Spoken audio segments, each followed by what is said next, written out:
everybody, and welcome to the decks of the weekend. This is my weekly video where I go over the decks that caught my attention the most about the formats that I follow.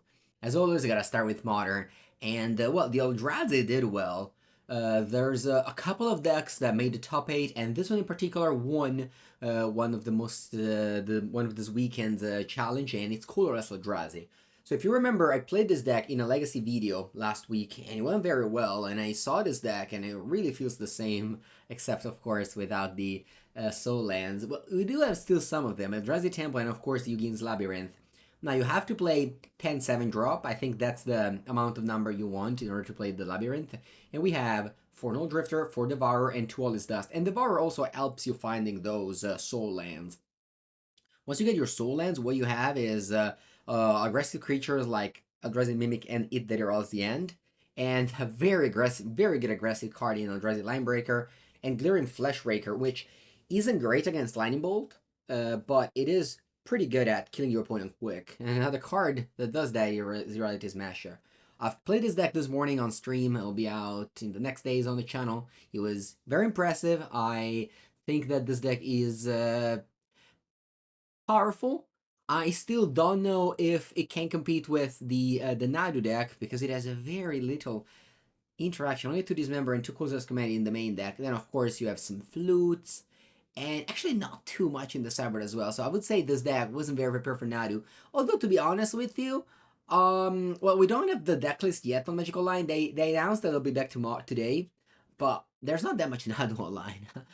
Surprising. This 3 days, Monday, Tuesday, Wednesday, there will be the Mox playoff. Those tournaments will be important to see the higher level Modern, not just leagues and challenges. So we will, I guess, see what happens in those 3 days. Those are definitely high stake tournaments going on. I'll play one of them tomorrow. But yeah, this was my deck of the weekend for Modern. And maybe things can change. Maybe this deck can change slightly, but I feel like the Eldrazi Linebreaker aggressive decks will be around in Modern. The next deck I want to talk to you about, which will end up being a video, is the Giant combo that top 8 Pauper and the Grasso Nicolò won a 64 people tournament in Milan. Actually, there were 3 Sadistic Glee plus Broodskill combo decks, and this is a new combo. This is a new card, 2 mana 2/2. Whenever you put a counter, you make a token, and this is an aura that costs a black and says whenever a creature gets a +1/+1, they whenever a creature dies, you make a +1/+1. So you make a token, you enchant. You play the Broodskill, you enchant it with the Sadistic Glee, you sacrifice the Eldrazi Scion, you put a counter, and so on, and you get infinite mana. You not only that, you gain infinite triggers of Make Ammunition, infinite triggers of Molten Gatekeeper, and you can pump your Wrathing Chrysalis infinitely. You have also Malevolent Rumble to search your deck and get that Eldrazi Scion as well as Chrysalis that will help you co-off. You have Cleansing Wildfire as well, so you have all the possible shell here for card advantage. This card, of course, is super powerful alongside the Bridge and the Bridge. Although only 8 is not that much, but I guess you can use it on your opponent land as well. You can kill the Gate that pumps the creature, you can kill the Tron lands, you can kill Bounce lands for value. You have a bunch of Blood Fountains to recoup the value. And today I have a Modern Pauper video coming out in Madness, and I should play against this deck. So check it out. This deck is strong, and there is a couple of versions. There's also a Golgari one, so you don't play the Cleansing Wildfire. You're just all in combo, and you have the 3 mana 3/1 that shoots for 10, shoots life for 8 mana. That's how you kill. But yeah, statistically, I've spent 25 euros to get my playset. And I'm excited to try them on paper as well as on Magic Online.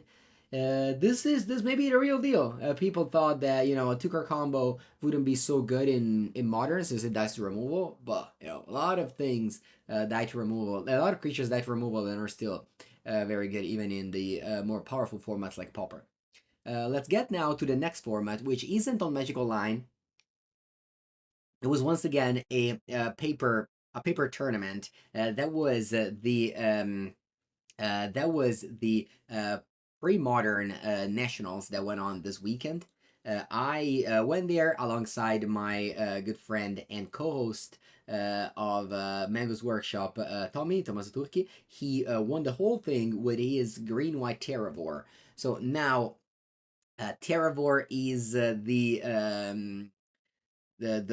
combo deck that tries to just play Mox Diamond. I mean, I say combo deck, but I don't. It's not that there's the 2 card combo. But once you go Mox Diamond, have a Terravor in play, and kill your opponent lands, this thing becomes a 10-10, and you just attack. This is gonna be an easy way to win the game.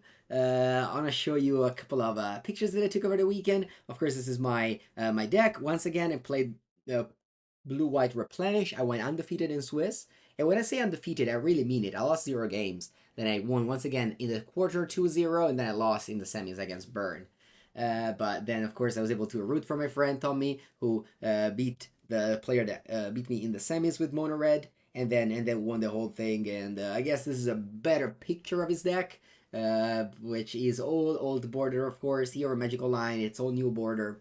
But I'm sure that if you wanna follow the format, you can get behind following this picture. Anyway, how does this deck do? How does this deck win?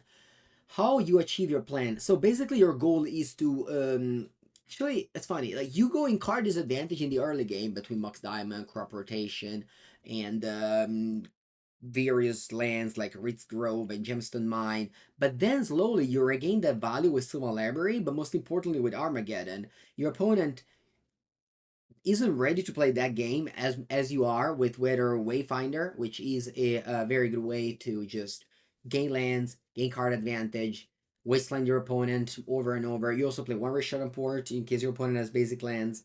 You have, of course, creature lands like Treetop Village. But yeah, you have Werebear and Nemo Mongoose, which will be always on threshold since you feed the graveyard Armageddon.